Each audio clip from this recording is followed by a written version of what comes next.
Ayun po, kaya ngayon, nandito po agad na agad. Nakikita ang dito na upang magpasalamat sa mga tao. Dahil natin natin yung hindi mo kayo nakakalimutan natin. Dahil ang pamilya ko yung naniniwala. Sama-sama ang ina ay darating sa pwede. Nakikita ko rin kilala ko siya sa inyo. Para maniwala siya na ang nangyari sa akin ay talagang miracle talaga. And thank you God sa mga tao na tumulong niyo sa akin sa pamilya na very important especially sa pera na alam niyo naman po sa gobyerno mahinayin po ang aming pension at aming vice missionary sa husband. Kaya sana hindi sapat yung malaking kapatid. Kasi ang cancer ay talaga sa mga senior ay cancer sa bulsa. Kaya salamat sa inyo, Sister Lunet at senior na talagang walang sawang tumulong sa akin. Salamat po sa inyo lahat. May staff, kay Doctor, at ang kanyang asawa, Sir Leslie, at Brother Jordan Aga, at sa mga nurse sa inyong lahat, Josie, Leia, at ang mga lahat kayo, maraming salamat. Bernard, at saka Jeanette. Thank you sa inyo ha, kaya marami lang nakita, maraming nakapagpan sa inyo. Salamat po. Thank you, ate.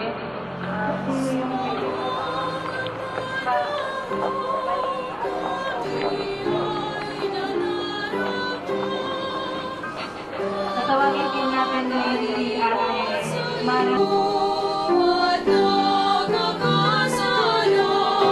Nanatili po tumusunod po sa ilang pinag-iutos na sa napakagaling po niya. Ito po na pagkukuman na walang sa pag-iisip-isip. Ito po tayo na nagawag sa kanya. Ay tulungan po ang unang dapat magpapalaman. Siyang nagagamit sa atin, siyang magpapagalit sa atin. Siya rin po ang bugin natin. Magpapasalamat din po ako kunin sa ating tumulong. Hindi ko po alam kung bakit dito na nakakamit po ang aking buwan at ito po ang kapalitan at ito po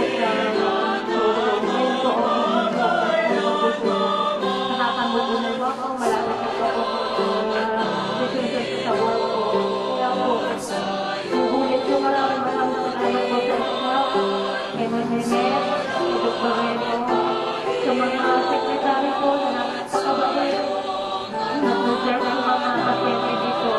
Thank you very much.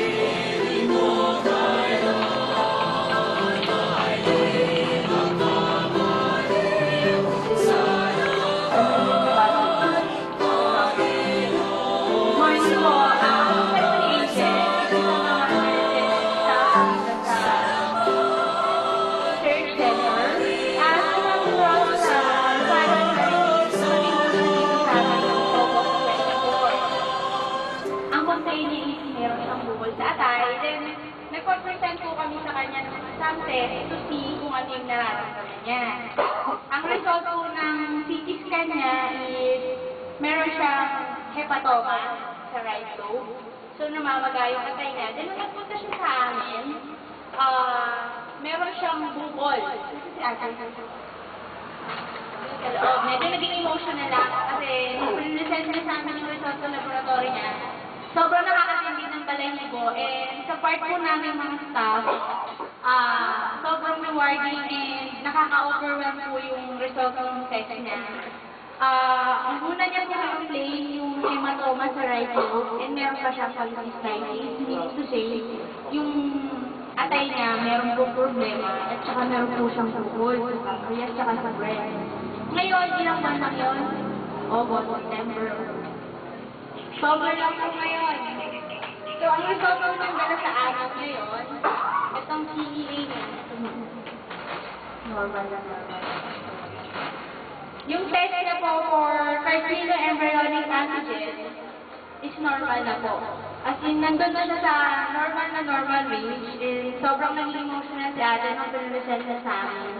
Nagpapasalamat din po kami sa kanya kasi sinunod niya lahat ng bilin sa kanya ni Senyor, yung mga routine na kailangan niyang gawin, yung mga medication, tsaka prayer po talaga. Sobrang nakaka-overwhelm sa part namin. Maraming salamat po.